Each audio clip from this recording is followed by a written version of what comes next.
Olá, gente. Bem, depois de algum tempo, estou voltando aqui a gravar vídeos, né? Muitas atividades na universidade. E nesse vídeo eu vou falar sobre o cessacionismo, certo? Eu vou dividir esse assunto em dois vídeos. O primeiro vídeo eu vou falar com base no que o reverendo Everton Tokashiki falou no seu canal. E por que que eu vou falar com base no reverendo Everton Tokashiki? Porque ele foi muito didático naquilo que realmente é o cessacionismo e ele expôs tudo que realmente se baseia o cessacionismo. Então, eu gostaria de falar sobre esse assunto e demonstrar em dois vídeos sobre o cessacionismo. Nesses vídeos eu vou demonstrar que o cessacionismo tem grandes problemas exegéticos e até mesmo de lógica interpretativa, né? E eu vou demonstrar isso, tá? Duas advertências eu quero fazer, duas notas eu quero fazer antes de começar propriamente dito o vídeo. Primeiro, eu quero deixar bem claro aqui que o continuismo, aqueles que creem na continuidade dos dons espirituais, né? E entre esses há muitos eruditos e teólogos. O continuismo não significa concordar com os erros e heresias e até coisas absurdas que acontecem no mundo pentecostal, neopentecostal. Não é isso, né? Aliás, nós vamos ver que os reformadores eles abandonaram a questão exatamente dos dons, né? No sentido de dar lugar a isso, no sentido de falar sobre isso, diante das heresias que havia na época, dos grupos, porque sempre houve grupos pentecostais, ou seja, sempre houve grupos que tinham experiências, né? Algumas experiências, vamos dizer, sobrenaturais. Mas esses grupos, infelizmente, eles foram para as heresias e nós temos que admitir que essa área, Satanás, é muito ativo. Satanás é muito ativo. Não é à toa que entre os dons espirituais, o apóstolo Paulo fala no discernimento dos espíritos. E também ele ordena que os profetas sejam julgados, né? Lá em Coríntios, 1 Coríntios capítulo 12 e 14. Então, realmente é um terreno muito muito minado. Há muitas heresias. No entanto, nós não podemos fugir do que a Escritura afirma. Nós não podemos ir contra os princípios das Escrituras ou buscar outra interpretação simplesmente por causa dos erros que acontecem e por causa da ingerência de Satanás, né? Na facilidade que o diabo tem de intrometer-se, principalmente nesse terreno, quando se fala em dons espirituais, né? Não é à toa que o apóstolo João diz: provai os espíritos, né? Depois nós precisamos entender que Satanás não age somente nos dons. Satanás age também nas doutrinas. Você pode ver primeira carta de João, né? Satanás age nas doutrinas, no engano, na inspiração de muitos líderes, e que muitas vezes eles não falam línguas, mas eles estão sendo profundamente usados por Satanás. Então, dizer que o problema é somente os dons não é a solução. Então, nós vamos começar analisando o vídeo do reverendo Everton Tokachik. E depois nós vamos, no outro vídeo, nós vamos falar do texto bíblico, uma exegese mais profunda dos dons, dos textos que confirmam que os dons continuam, que os dons não passaram, tá? Então, muito bem, o reverendo começa conceituando o que não é cessacionismo, né? Ele começa dizendo que eles creem nos dons, mas em apenas alguns dons, né? Eles não creem nos dons revelacionais e miraculosos, ou seja, eles escolhem os dons que eles querem crer, né? Eles não creem nos dons que são revelacionais e miraculosos. Eles fazem uma separação. Esses dons eu aceito crer, né? Estão no mesmo texto da Bíblia.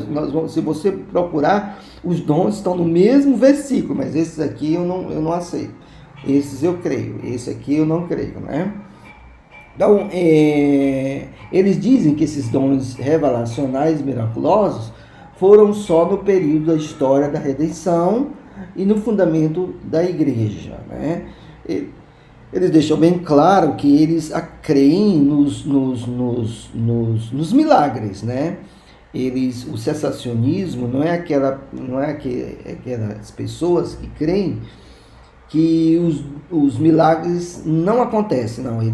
Ele afirma que o cessacionista, ele crê que os milagres acontecem, mas não acredita que pessoas tenham o dom de milagres, ou o dom revelacional, o dom da profecia, de línguas, etc., né? Agora, eles dizem o seguinte, esses dons só aconteceram na história da redenção. E aqui eu quero destacar a tamanha falta de lógica argumentativa desses cessacionistas, né? Porque eles dizem que isso acontece somente no período da história da redenção. E eles colocam o período da história da redenção, a Bíblia toda, o Novo Testamento todo. Então eles dizem o seguinte, que até o final do cânon, que é Apocalipse, essa é a história da redenção. Então, os dons são os dons revelacionais e os dons miraculosos até a história da redenção, que é até o final do cânon.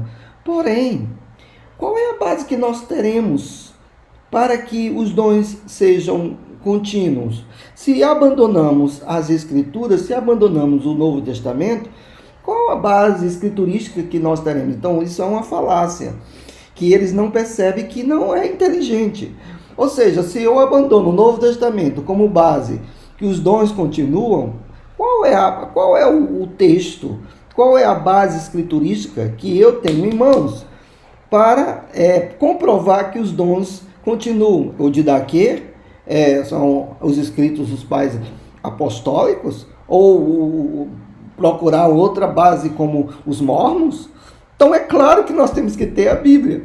É como se você debatesse com uma pessoa com um cessacionista, e eu colocasse o livro de Atos, olha, está aqui o livro de Atos, as cartas apostólicas, que os dons continuam, como nós vamos mostrar. Aí ele diz, não, mas isso aí não vale.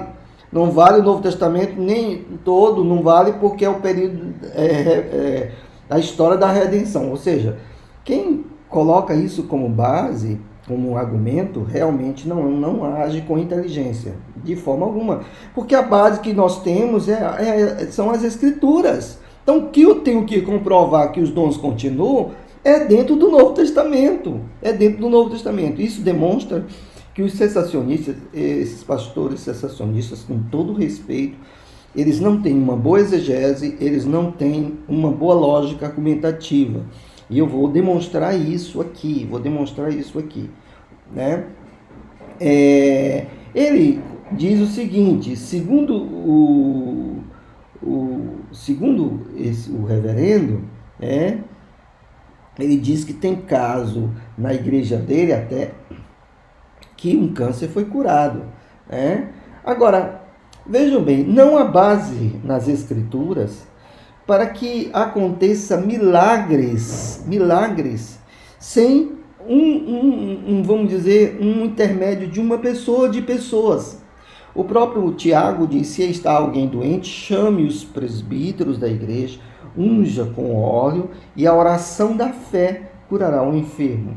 O apóstolo Paulo, onde ele passava, a sombra, a sombra de Pedro, né? E o avental de Paulo, a Bíblia diz que a sombra de Pedro curava os enfermos, os endemoniados eram libertos. É claro que isso não foram todos, né? Mas os apóstolos, ou seja, os apóstolos tinham dom, esse dom, não eram todos, eram os apóstolos. Então, nós temos vários casos, por exemplo, de avivamento nos nossos dias, como o avivamento entre os Zulus na África do Sul, e que o pastor ele foi expulsar um demônio e não conseguiu. E por causa disso ele foi orar com os outros pastores, ele foi buscar a Deus, né? E os milagres aconteceram, mas os milagres aconteceram em todas as outras igrejas. O milagre aconteceu exatamente na igreja que ele estava pastoreando, e ele voltou ao lugar e expulsou o demônio. Então, não há base bíblica, por exemplo, para que os milagres, as maravilhas aconteçam sem um intermediário, porque Deus assim o quis. Porque Deus assim o quis. Como nós vamos mostrar em alguns textos, até mesmo de Mateus capítulo 7, que muitos naqueles dias, naqueles dias, em teu nome fizemos, ou seja, não obrigatoriamente dizer em nome de Jesus, fique curado. Não, mas no nome, ou seja, estar naquele lugar em nome de Jesus. E acontece.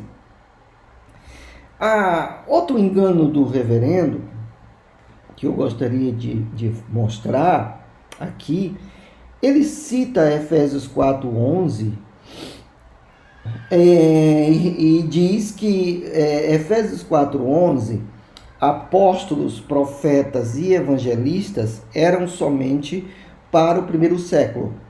Concordo com apóstolos e profetas. Eu fui um dos que escreveu sobre, no meu blog, Apóstolos de Cristo ou de Homens, antes mesmo do reverendo Augusto Nicodemos escrever sua grande tese, de pós-doutorado sobre apóstolos, E claro, apóstolos e profetas, eles eram somente para o tempo de Cristo. Apóstolo não tem mais base para ter apóstolos ainda hoje, Mas eu preciso falar com vocês que o que significa a palavra profetas em Efésios capítulo 4, verso 11. E também dizer que a definição de evangelista do reverendo não é bíblica. Porque ele diz que evangelistas, segundo o Novo Testamento, eram pessoas quase como apóstolos, ou seja, não há mais evangelistas hoje, que era dedicada somente aos apóstolos. E de uma forma muito interessante, ele cita Timóteo, que não era apóstolo. Timóteo não era apóstolo. Então vejam, nós podemos ver que no Novo Testamento, em Atos, havia evangelistas que não eram apóstolos. Eu vou dar exemplo aqui para vocês em Atos 21:8. Vejam bem o que diz aqui. No dia seguinte partimos e fomos para Cesareia, e entrando na casa de Filipe, o evangelista, que era um dos 7, ficamos com ele. Ou seja, Filipe era um dos 7 diáconos. Filipe não era apóstolo. Filipe era diácono. Mas o texto diz que Filipe era evangelista. Era evangelista. Timóteo também não era apóstolo. Timóteo era um filho na fé de Paulo, mas não era apóstolo. E Paulo desfaz o trabalho de um evangelista. Então dizer que evangelista era somente para apóstolos, era um sinônimo de apóstolo, isso não tem base nas escrituras. A palavra evangelites, né?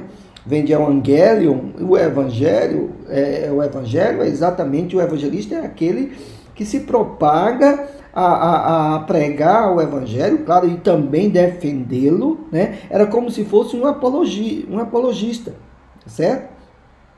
Faz o trabalho de um evangelista. Paulo diz a Timóteo, porque havia muitas heresias lá em Éfeso. Então Paulo disse, olha, cumpre o teu ministério, faz o trabalho de evangelista, defende a fé cristã. Isso, é claro que não passou, né? Então o reverendo, ele esquece isso. Se ele disser que Filipe era um apóstolo e que Timóteo era um apóstolo, sendo que Filipe era um diácono, ele vai contra a escritura, porque foram escolhidos os diáconos exatamente porque os apóstolos disseram, quanto a nós nos dedicaremos à oração e à palavra. Então escolham 7 homens cheios do Espírito Santo. Então, se o reverendo disser que Filipe era um apóstolo, ele não lê a Bíblia, ou então ele não tem muita boa interpretação. Mas claro que não era apóstolo, né? Isso, gente, vejam a interpretação de um sensacionista. Que infantilidade. Então vejam aqui, olha só. Vamos agora falar sobre profetas, apóstolos e profetas. Existe o profeta que é o sinônimo de apóstolo, ou seja, antes de dar a base bíblica, eu vou explicar o que eram os apóstolos e profetas.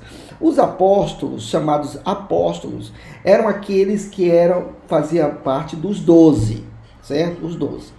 Os profetas eram aqueles apóstolos que não faziam parte dos 12, que eram chamados de profetas, ou seja, Barnabé, Lucas, porque Lucas colocou a primeira pessoa do plural juntamente com o apóstolo Paulo, por isso que ele escreveu o Evangelho, né? O Evangelho, por isso que ele escreveu o Atos dos Apóstolos e um Evangelho. Então, esses profetas que eram chamados eram apóstolos que não estavam aí dentro da escola dos 12 apóstolos. O apóstolo Paulo chamou esses apóstolos de heteron ton apóstolo. Ele diz assim, heteron ton apóstolo eido. Ele diz, não vi outros dos apóstolos, senão Tiago, o irmão do Senhor. Heteron ton apóstolo, a palavra heteros, é uma palavra grega que significa outro de outra série, né? É diferente de alos. E hetero, apóstolo, ou seja, aqueles que não faziam parte da escola dos 12 apóstolos. E Paulo chamou outros dos apóstolos e incluiu Tiago. Tiago era o irmão do Senhor, era um apóstolo, mas ele não fazia parte dos 12 apóstolos. Esses outros apóstolos, ou heteron ton apóstolon, era chamado também de profetas. É claro, então, que não há mais apóstolos e profetas no sentido de autoridade da palavra de Deus, certo? Não há mais apóstolos, não há mais profetas nesse sentido, né? Que não é diferente de profeta no sentido de dom espiritual, conforme 1 Coríntios capítulo 12. Então nós vemos, eu vou mostrar para vocês, que Efésios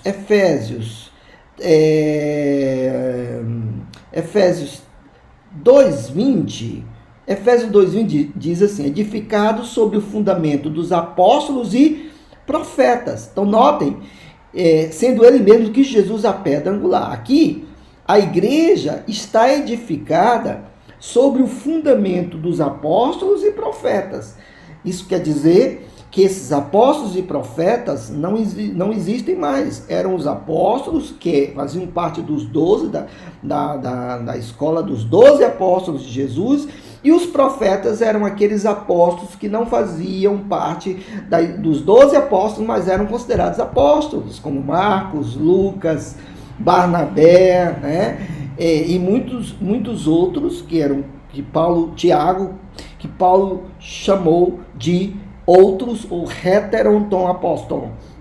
Então, notem uma coisa interessante, é que também em Efésios 3:5 diz assim: o qual em outras gerações não foi dado a conhecer aos filhos dos homens, como agora foi revelado aos seus santos apóstolos e profetas no Espírito. Então, apóstolos e profetas eram,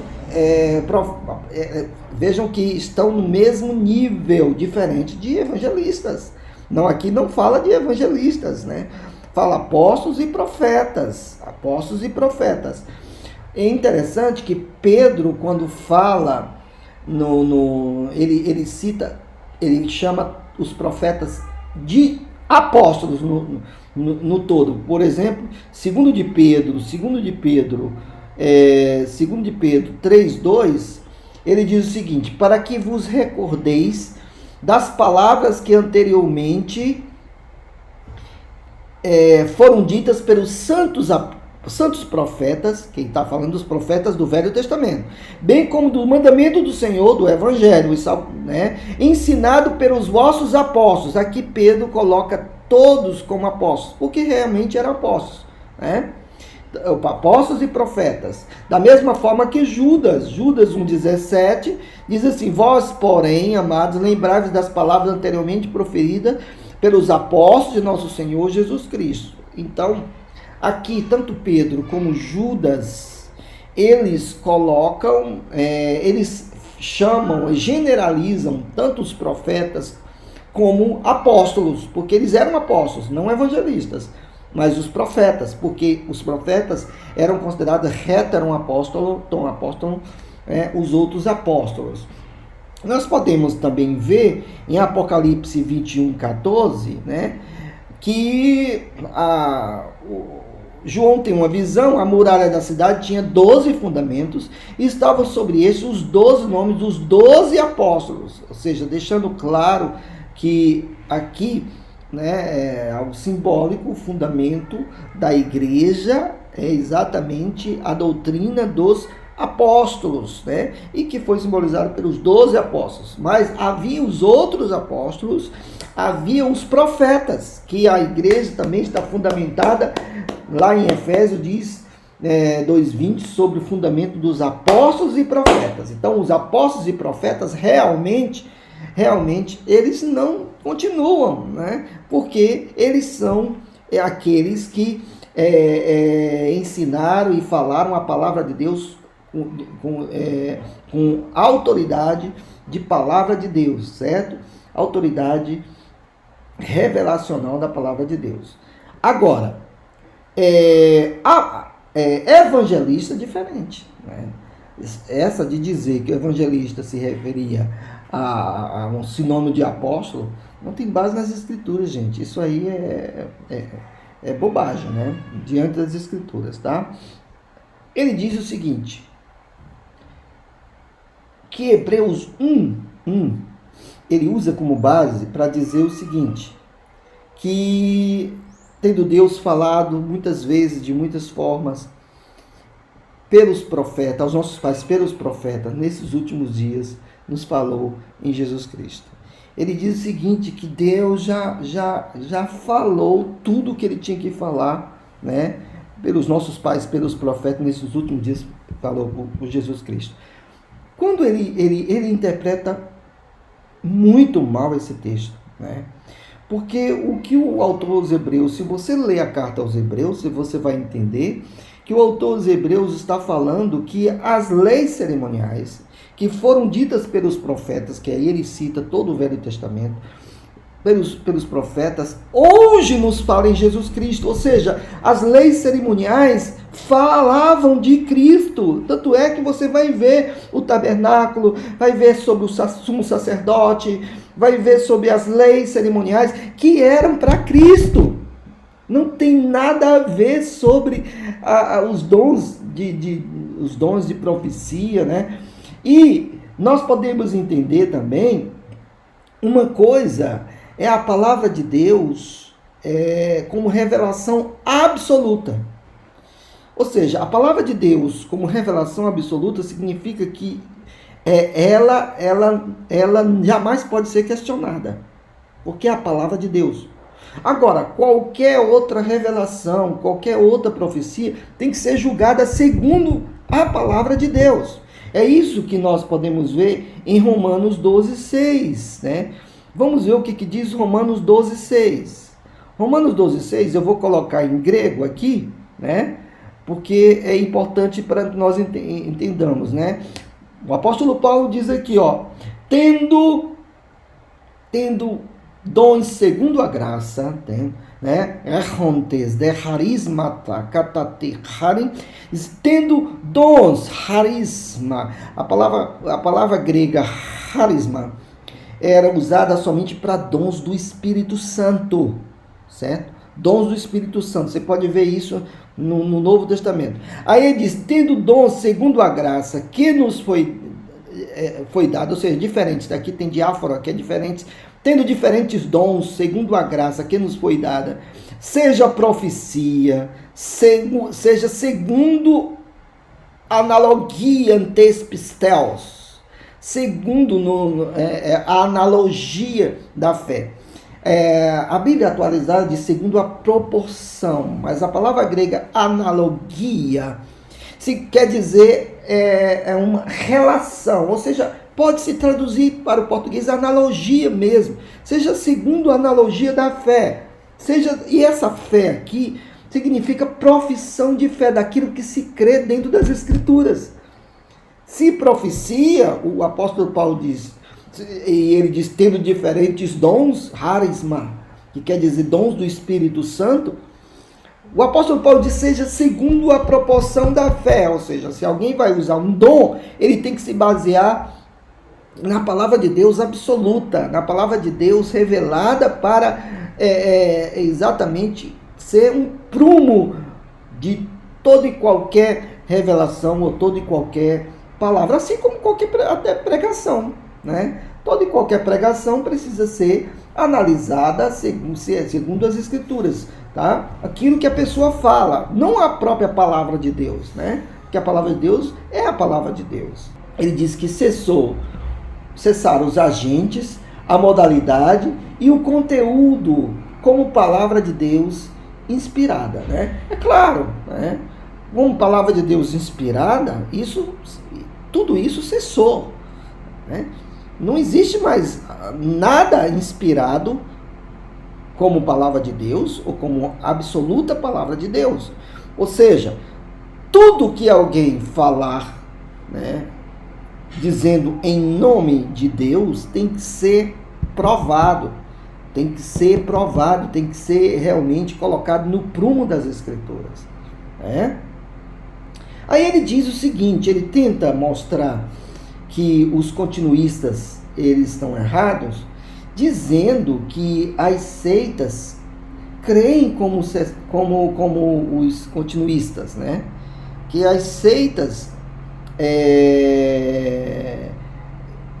vamos dizer que as seitas elas vieram dos continuistas, né?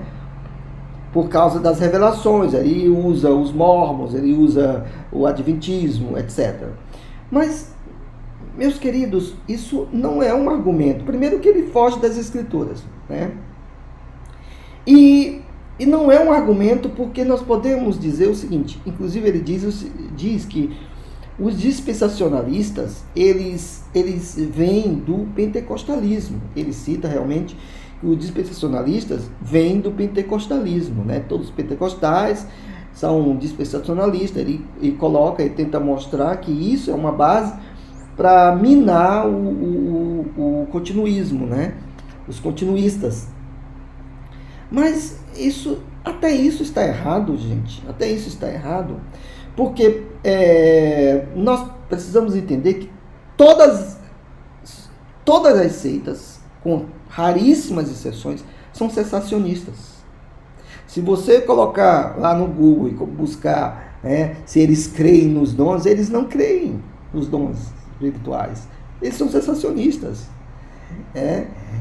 Mas isso não é base para nós não crermos, né? Isso não tem nexo, mas eu só quero mostrar para vocês como isso é um terreno frágil, né? Então ele diz que os pentecostais são dispensacionalistas, mas e os batistas regulares? Os batistas regulares, eles são dispensacionalistas e não são pentecostais, né? E outra coisa, o dispensacionalismo veio por um homem chamado J. N. Derby, né? Ele fazia parte dos movimentos dos irmãos que eram das igrejas calvinistas. Então, o Derby, J. N. Derby, ele era calvinista. E ele foi o pai do dispensacionalismo. É claro, o que eu estou tentando mostrar é que isso não é base, né? Isso não é base. Também eu posso dizer que a igreja reformada sai ateus, convictos. Ou seja, eu sou reformado, eu creio, né, nos 5 pontos do calvinista, eu sou reformado, certo?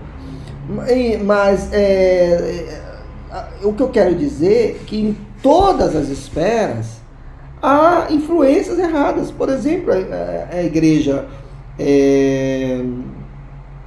vamos dizer, a igreja que é cessacionista, sai muitos ateus, como o caso de Rubem Alves. Rubem Alves era um escritor excelente, né? Eu uso muito as crônicas de Rubem Alves nas minhas aulas, mas ele era ateu. E antes ele era, né? Ele era da igreja reformada, da igreja, né? Ele era cessacionista. Então, gente, não é isso que nós vamos usar para não crer no que a Bíblia diz. Não crer no que a Bíblia diz, né? Ele afirma, o reverendo afirma, que a exegese dos continuistas é muito ruim, né?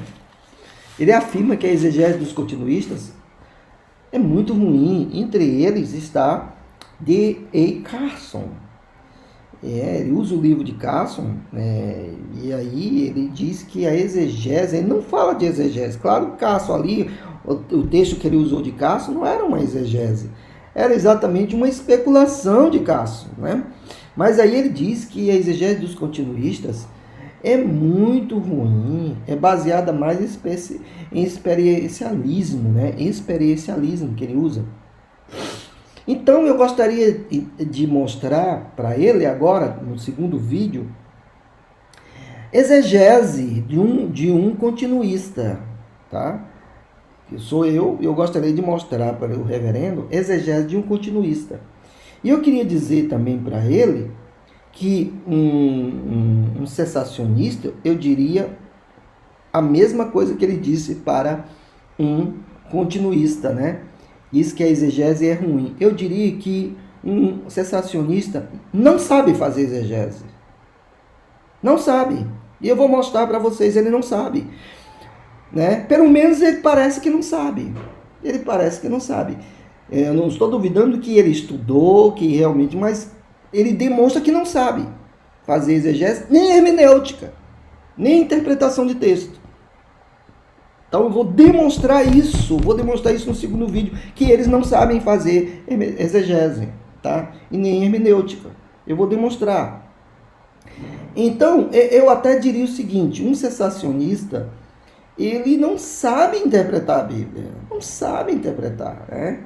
É fugir do texto bíblico. Eles nem levam a Bíblia, o Novo Testamento, a sério. Eles eliminam o Novo Testamento. Eles não usam o Novo Testamento como base. Eles dizem, não, isso aí é o período não se pode usar o Novo Testamento porque é um período da redenção, da história da redenção. Então não se usa o Novo Testamento. Isso é alguém inteligente, alguém que usa uma boa interpretação, como alguém foge do livro que Deus colocou como base. Então, para vocês terem uma ideia, o nível desses cessacionistas, baixíssimo, né? Baixíssimo. Então, ele tenta ver o que os autores disseram sobre o dom de línguas, né? E aí ele diz que os autores, por exemplo, ele usa o livro de Carson, né? Na página, inclusive, 87, ele diz que o que Carson falou é um absurdo. É verdade, que Carson especulou, né, sobre o dom de língua, né? Mas nós não podemos, meu amado reverendo, não podemos fugir das escrituras que fala do dom de línguas. Do dom de línguas, tá? Não podemos fugir. Então, eu quero deixar esse vídeo, o primeiro vídeo, para mostrar que os argumentos do reverendo são muito falhos, E eu vou terminar esse vídeo por aqui. O próximo vídeo eu vou fazer uma exegese, né, dos textos demonstrando que os dons continuam. Os dons continuam, eu vou usar o Novo Testamento como base. Vocês não gostam de usar o Novo Testamento, ou não usam o Novo Testamento, ou não querem usar, pelo menos só para provar a tese de vocês, né? Agora, quando os continuistas usam, vocês, não, mas isso aí é o período da redenção, não vale. Mas agora você vai usar. Não, a Bíblia diz isso. O Novo Testamento diz isso. Mas quando um continuista vai usar, não, mas é o período da revelação. Minha gente, isso não é inteligente, né? Eu não acredito que uma pessoa que usa a inteligência siga uma doutrina dessa. Realmente, isso aí é pior do que o catolicismo, quando os padres diziam uma coisa e a gente via outra, né? Então, nós ficamos por aqui.